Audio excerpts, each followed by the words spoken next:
काफी इंपॉर्टेंट जानकारी इस वीडियो के अंदर देने वाला हूं, काफी कुछ आपको सीखने को मिलेगा। लेकिन एक बात पहले मैं डिस्क्लेमर दे देता हूं कि जिस भी म्यूचुअल फंड स्कीम का मैं इस वीडियो के अंदर नाम ले रहा हूं, किसी तरीके का वो रिकमेंडेशन नहीं है। ये सिर्फ वीडियो में एजुकेशन पर्पस के लिए और एनालिसिस पर्पस के लिए बना रहा हूं। और जो भी रिटर्न्स या फंड का हम नाम लेंगे वो ये आपको सिखाने के लिए, दिखाने के लिए है कि कैसे म्यूचुअल फंड वर्क करती है। एंड कोई रिकमेंडेशन नहीं है, आंख बंद करके जाके इन्वेस्ट नहीं कर लेना है। अपनी एनालिसिस के अकॉर्डिंग और अपने गोल के अकॉर्डिंग ही इन्वेस्टमेंट करना है। इस वीडियो से आपको समझ में आएगा, जानने को मिलेगा कि कौन से ऐसे म्यूचुअल फंड्स हैं जिन्होंने पिछले 5 साल और 7 साल के टाइम पीरियड में 5 इयर्स एंड 7 इयर्स दोनों टाइम पीरियड में 20% प्लस का CAGR रिटर्न जनरेट किया है।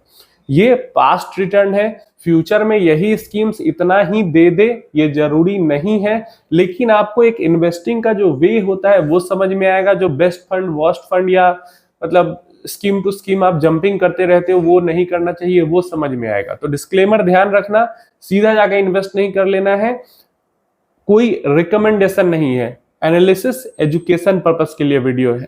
तो टोटल आई थिंक 170 के आसपास स्कीम्स अवेलेबल है जो कि 7 इयर्स से पुरानी है, जो प्रॉपर इक्विटी कैटेगरी के अंदर आती है। ज्यादातर फंड्स तो इधर ही पिछले 5 साल के अंदर में ही लॉन्च हुए हैं। तो ऐसे में 17 म्यूचुअल फंड स्कीम्स ऐसी है, 17 म्यूचुअल फंड स्कीम्स ऐसी है जिन्होंने 5 एंड 7 इयर्स में 20% प्लस का CAGR जनरेट किया है। अब कई जो है जो कि 19.5% है उसको भी नहीं लिया गया है, 18%, 19% नहीं लिया गया है, जबकि 15% एक आपका अच्छा रिटर्न माना जाता है। 15% प्लस जो मिल जाए वो बोनस की तरह है, लेकिन फिर भी उन स्कीम्स को हमने हटा दिया। तो ये मत सोचना कि 170 में से सिर्फ 17 है, तो सिर्फ 17 ऐसे हैं जिन्होंने इन दोनों टाइम पीरियड में 20 को क्रॉस किया है। कई स्कीम है जिन्होंने इन दोनों में से किसी एक में 20 को क्रॉस किया है, कई है जो 19% पे है, कोई 18% पे है। तो अच्छे बहुत सारे हैं, लेकिन इन्होंने काफी एक्सेप्शनली गुड किया है एवरेज फंड होते हुए। एवरेज फंड ये जरूर ध्यान रखना, टॉप परफॉर्मिंग नहीं, एवरेज होते हुए भी टॉप वाले भी अच्छे किए लेकिन एवरेज भी अच्छे किए हैं। कैसे समझो, जैसे एक्सिस स्मॉल कैप फंड, आज से 5 साल पहले भी ये फंड अच्छा था, बीच में बुरा भी हुआ और आज फिर से अच्छा है। ठीक है, तो जो बीच में निकल गए वो राइड नहीं कर पाए इस फंड के ये 5 और 7 इयर्स के 20% प्लस के रिटर्न की। जैसे 7 इयर्स में 22% या 5 इयर्स में 26% को राइड नहीं कर पाए। क्यों? क्योंकि बीच में जब परफॉर्मेंस गड़बड़ हुई थी तो निकल के भागने लगे थे। समझ में आया? जंप करने में इधर उधर क्या दिक्कत हो जाती है। कोई इधर उधर जंप किया और कोई बस इन्वेस्टेड रहा, उसको भी इतने तगड़े, इतने अच्छे रिटर्न्स मिल गए। नेक्स्ट हम DSP स्मॉल कैप फंड, कभी भी ये एकदम टॉप परफॉर्मिंग में नहीं आता, टॉप 5 फंड्स की लिस्ट में कभी भी नहीं रहता, किसी साल भी नहीं, पिछले 5-7 सालों से मैं देख रहा हूं। तो पिछले 7 इयर्स में तो बिल्कुल ही कभी टॉप 5 में नहीं आया, लेकिन हमेशा ही एवरेज 10, 11, 12 के आसपास हमेशा ही बना रहता है। तो ऐसे में लॉन्ग टर्म में इसकी भी परफॉर्मेंस अच्छी हो गई। एक एवरेज फंड होते हुए भी, एवरेज या एवरेज से थोड़ा बेहतर, बेकार नहीं है, होते हुए भी 27% 5 इयर्स एंड 20% प्लस 7 इयर्स हो जाता है इसका भी, जबकि एवरेज फंड है। नेक्स्ट अगर हम एडलवाइस की बात करते हैं, अगेन ठीक है, इधर आके एडलवाइस का थोड़ा ज्यादा नाम होने लगा है। पहले उतना ज्यादा इसका परफॉर्मेंस के मामले में नाम नहीं था, बट फिर भी 5 इयर्स और 7 इयर्स मिड कैप फंड है, दोनों टाइम पीरियड में 20% प्लस है। स्मॉल कैप इसका उतना पुराना नहीं था, नहीं तो वो भी आ जाता। चलिए HDFC mid cap 29, 5 years, 27 years. HDFC small cap का नहीं है दोनों टाइम पीरियड में 7 इयर्स 20 प्लस का रिटर्न, इसलिए HDFC स्मॉल कैप यहाँ नहीं है, लेकिन मिड कैप ने कर दिखाया है। HDFC स्मॉल का 19% के पास है, क्लियर है 7 इयर्स में। चलिए ICICI small cap 27%, 5 years and 21, 7 years. समझ में आ रहा है? देन आ जाता है हमारे पास इन्वेस्को का मिड कैप, अगेन कई साल पहले उतना टॉप पे नाम नहीं था इसका, फंड अच्छा परफॉर्म करते आ रहा है, लेकिन कई फंड्स थे जो टॉप पे थे जो कि नीचे ऊपर होते रहते हैं। अभी के टाइम पे पिछले 1-2 सालों में काफी तगड़ा करते आ रहा है और दोनों टाइम पीरियड में 20% अचीव कर लिया है। Kotak mid cap and Kotak small cap, इन दोनों फंड के लिए मैं कहूंगा दोनों 20% अचीव किए हैं, लेकिन दोनों ही टॉप परफॉर्मिंग में नहीं रहते हमेशा।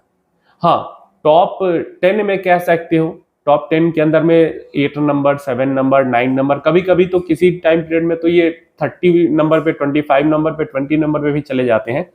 तो एवरेज परफॉर्मिंग फंड है दोनों के दोनों, बहुत बेकार नहीं, बहुत अच्छा नहीं, फिर भी एवरेज परफॉर्मिंग फंड में भी अगर इन्वेस्टेड कोई रहता लंबे समय तक तो इतना अच्छा कॉर्पस उसका बन जाता, इतने अच्छे रिटर्न्स के नंबर अचीव हो जाते। एवरेज फंड्स की हम बात कर रहे हैं। नेक्स्ट हमारे पास मोतीलाल मिड कैप, ये तो भाई टॉप परफॉर्मिंग था, तो 30% प्लस है 5 इयर्स में, 20% प्लस 7 इयर्स में, कोई दिक्कत नहीं है। अगेन निपॉन का mid cap fund long term में, वेरी लॉन्ग टर्म का बेस्ट परफॉर्मिंग फंड है, और जो बस बना रहता वो अचीव कर लेता है। बीच में अंडर परफॉर्मेंस इस फंड के अंदर भी आई है, लेकिन जो बना रहता वो दोनों टाइम पीरियड में 20% प्लस का अचीव कर लेता। और ये तो भाई 30 साल में आई थिंक प्लस में इसने 20% से ऊपर दिया है, तो 5-7 की तो बात ही हटा दो। निपॉन का स्मॉल कैप, अगेन ये तो टॉप परफॉर्मिंग है, तो 30% प्लस, 20% प्लस है। PGIM mid cap fund worst performing पिछले 2-3 सालों में ये फंड रहा है, बट फिर भी इसका 5 ईयर एंड 7 ईयर दोनों 20% प्लस शो करता है। क्यों? क्योंकि लॉन्ग टर्म परफॉर्मेंस अच्छी है, बीच में अंडर परफॉर्मेंस आया हुआ है, हो सकता है 1 साल बाद, 1.5 साल बाद, 2 साल पहुंचते पहुंचते वापस ये टॉप पे आ जाए। ठीक है, पीजीआईएम मिड कैप फंड एक टाइम पे मतलब ऑल इक्विटी फंड्स में सारी कैटेगरी में टॉप पे आता था ये फंड।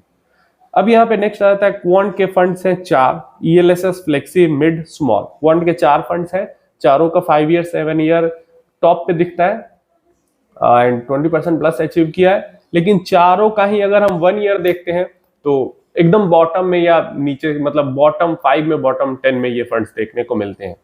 वही साइकिल चेंज होता है तो ऊपर नीचे होते रहते हैं, बट फिर भी 5-7 ईयर्स में अभी भी 20% प्लस दिख जाता है इनका। जबकि 7 साल पहले क्वांट था भी नहीं, वो स्कॉट्स म्यूचुअल फंड था। तो 3 साल 4 साल की परफॉर्मेंस के कारण 5-7 दोनों सालों का परफॉर्मेंस अच्छा हमें दिखता है।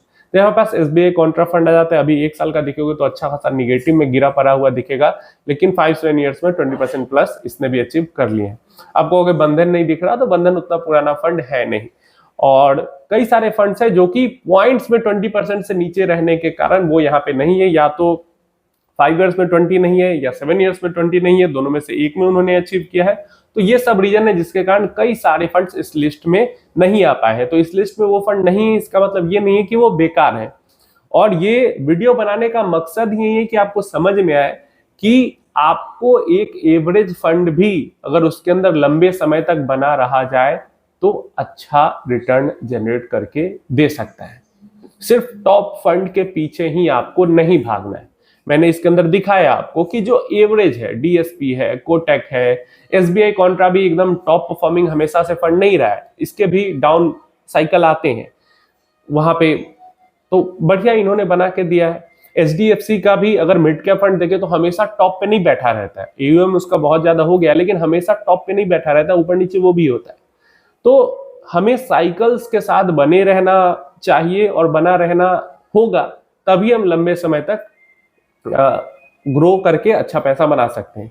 एवरेज म्यूचुअल फंड्स की जो होल्डिंग रहती है इन्वेस्टर की, वो 2 साल की होती है, 1.5 साल की होती है, 3 साल से ऊपर पहुंचते पहुंचते ज्यादातर लोग दम तोड़ देते हैं। और अगर ऐसा बीच में गिरावट वाला, पैनिक वाला सिनेरियो आ जाए तब तो और भी। क्लियर है? तो टॉप परफॉर्मिंग फंड के अंदर भागना नहीं है, इधर से उधर जंप नहीं करना है, ये सब किए बिना भी हम अच्छे रिटर्न्स म्यूचुअल फंड से जनरेट कर सकते हैं। ये वीडियो उसी के लिए मैंने बनाया है। बिल्कुल भी इन्हीं फंड्स के अंदर जाके इन्वेस्ट मत कर लेना, आपने जिनके अंदर किया हुआ है वो भी अच्छे हो सकते हैं। ठीक है, ज्यादातर फंड्स अच्छे ही होते हैं, कुछ ही फंड्स खराब होते हैं। तो एनालिसिस करो और समझदारी के साथ इन्वेस्टमेंट करो।